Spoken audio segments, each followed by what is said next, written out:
At the Husker Harvest Show this past week, Max had a chance to talk with one of the anchors of that show, DJ Ihusen, the third generation to leave the Chief Industries family.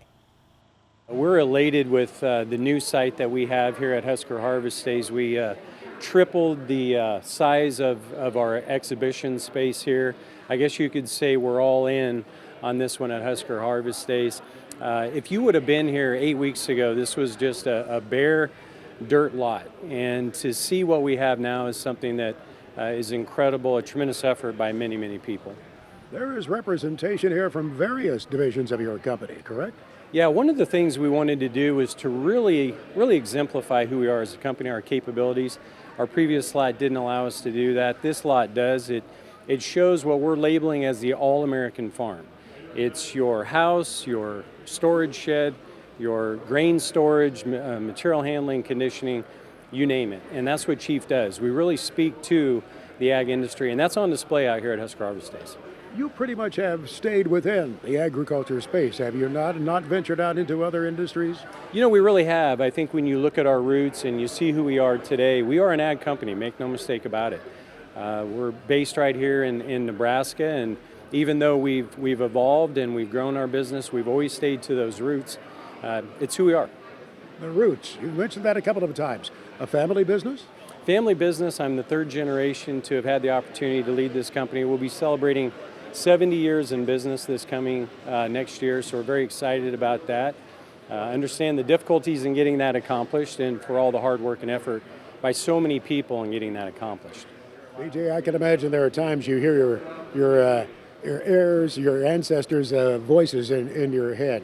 You hear those who've gone before you as you're leading this company and what they've shared that you perhaps administer and carry out in your business. Yeah, it's a real obligation.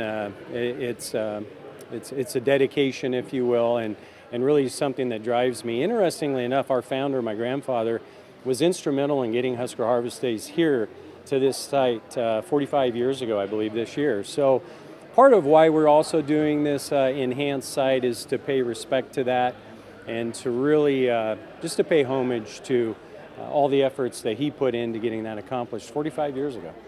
Every good company is built on good people. No doubt you have had over those 70 years some very fine people in your ranks working for you. Yeah, we make no mistake about it. A company is a collection of people, and the success of that company is solely predicated on those people. And it's the stakeholders of our company, our customers, our employees, our community that we reside on, our suppliers, all of those things go into the effort in being in business for 70 years. One can't help but think of the crosswinds that buffet a company like yours over 70 years.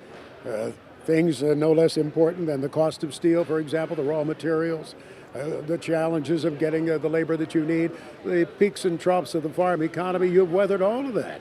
Boy, I think you nailed every single one of them. Those are all challenges, hurdles, or opportunities, depending on how you look at it. But we've weathered those throughout those years, and we'll continue to do so as we move forward. Thank you, Max. That was DJ Ihusen, the third generation to lead that Chief Industries family. That Chief Industries lot was also the place to talk biofuels at Husker Harvest Days. Our friends from the Renewable Fuels Association were on hand with a new vehicle that could be the future of transportation. Joining us now is Troy Breedenkamp, Senior Vice President of Government Affairs. Troy, fill us in. What did you guys have on display at Husker? Mike, good to be with you. We were excited to be at Husker Harvest Days. As a Husker, I always feel bad because I'm stuck back here in Washington, D.C., but we had a great display out there with our new member, Chief Ethanol. And what we were displaying was what we call the first ever plug-in hybrid flex fuel vehicle in the world. Believe it or not, those two technologies have never been combined. So we had to do it ourselves. We took a plug-in hybrid and we put a flex fuel vehicle conversion kit on it. It's been up and running for about 25,000 miles. We're getting great results with that vehicle. And we really do believe that it marries the best of both worlds. It does a battery transportation for the first 30 or so miles, but when you want to go to grandma's house, you could put in E85 and use that to get to grandma. And so it's a great vehicle. We hope that the auto manufacturers pick up our lead and start developing that kind of technology to go along with everything else. What was the response from the farmers? What have you heard? Troy, does this look like a technology they could be excited about?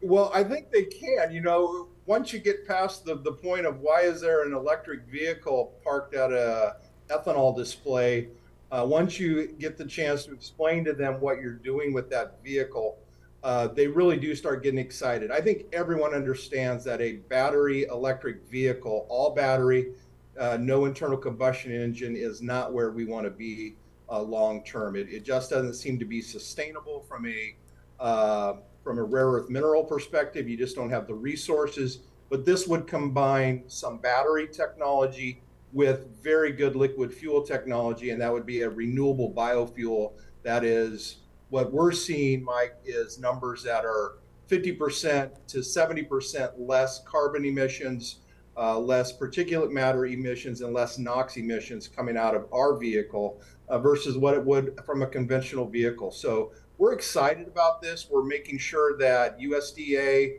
EPA, Congress knows that this vehicle is out there, that it's performing well. Well, I'm glad to hear that story is being told. Folks, that was Troy Breedenkamp, Senior Vice President at the Renewable Fuels Association. Stay here for more This Week in Agribusiness after this.